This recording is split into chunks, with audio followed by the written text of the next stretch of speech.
You've probably never heard of Wendy Wood, but her research explains something about your life that you've likely never been able to put into words.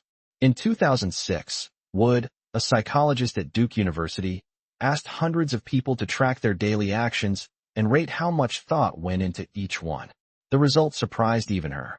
Roughly 43% of what people did every day wasn't a decision at all.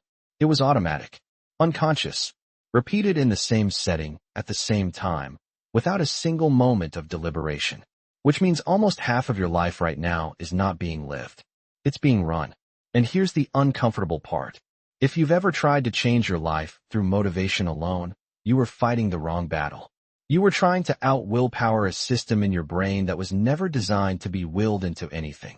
It was designed to run on autopilot. This is why so many people feel stuck in the same place year after year, despite genuinely wanting something different. Think about your own attempts to change. The new gym membership in January. The productivity app you downloaded after watching one video. The morning routine you followed religiously for 4 days. In the moment, you meant it. You felt something.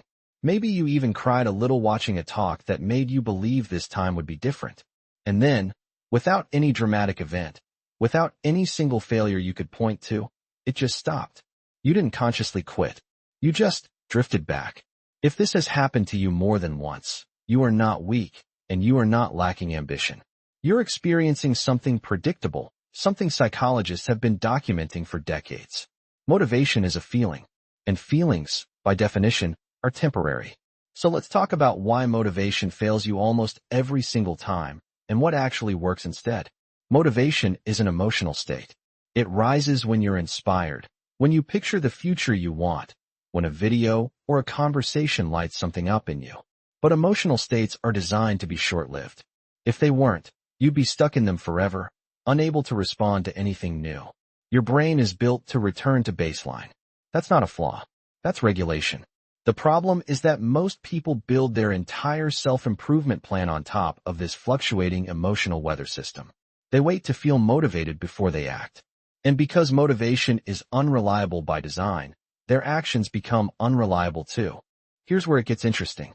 Researcher Philippa Lally and her team at University College London ran a study in 2010 tracking people as they tried to build new habits, things like drinking a glass of water after breakfast or going for a 10-minute run each day. They wanted to know how long it actually takes for a behavior to become automatic, the way brushing your teeth is automatic. The average was 66 days, but the range was massive. Some behaviors became automatic in just 18 days. Others took over 250 days.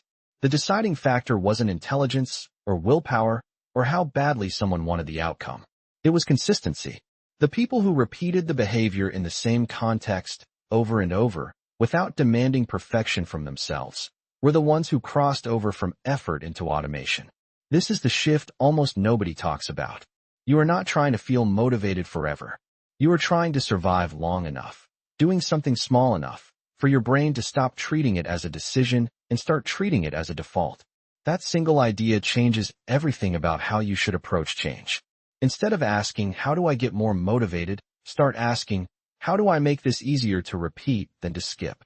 Behavioral scientist BJ Fogg at Stanford built an entire model around this question. His research shows that behavior happens when 3 things line up: motivation, ability, and a prompt. And here's his key insight. Motivation is the least reliable of the 3. Ability, meaning how easy something is to do, is far more controllable. So instead of trying to manufacture more motivation, the smarter move is to shrink the behavior until it requires almost none. If you want to build a reading habit, don't commit to a chapter a day. Commit to 1 page. If you want to exercise, don't commit to an hour at the gym. Commit to putting on your shoes and stepping outside. This sounds too small to matter. But smallness is the entire point. A behavior that requires no motivation to start is a behavior that survives your worst days. And your worst days are exactly when most people quit for good. There's a second piece of psychology working in your favor here, something called the Zeigarnik effect, named after Russian psychologist Bluma Zeigarnik, who noticed in the 1920s that waiters could remember complex, unpaid orders in perfect detail, but forgot them almost instantly once the bill was paid. Unfinished tasks stay active in your mind. Completed ones get filed away. This is why starting, even in a tiny way, creates a pull toward finishing. Your brain doesn't like open loops. Use that.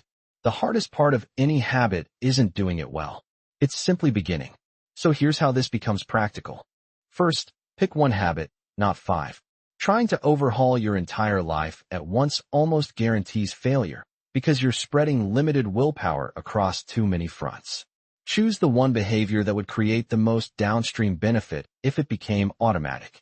Second, attach it to something that already happens every day. Lally's research found that habits form fastest when they're linked to an existing routine: brushing your teeth, making coffee, sitting down at your desk. This gives your brain a consistent trigger instead of relying on memory or mood. Third, make the first version embarrassingly easy. Not because you're incapable of more, but because ease is what gets you through the days you don't feel like it. You can always build intensity once the behavior is automatic. You cannot build consistency on top of a habit that was too hard to survive its first month. Fourth, expect to miss days. The UCL study found that missing a single day here or there did not meaningfully change how long it took to form a habit. What mattered was getting back to it quickly. Perfection isn't the goal.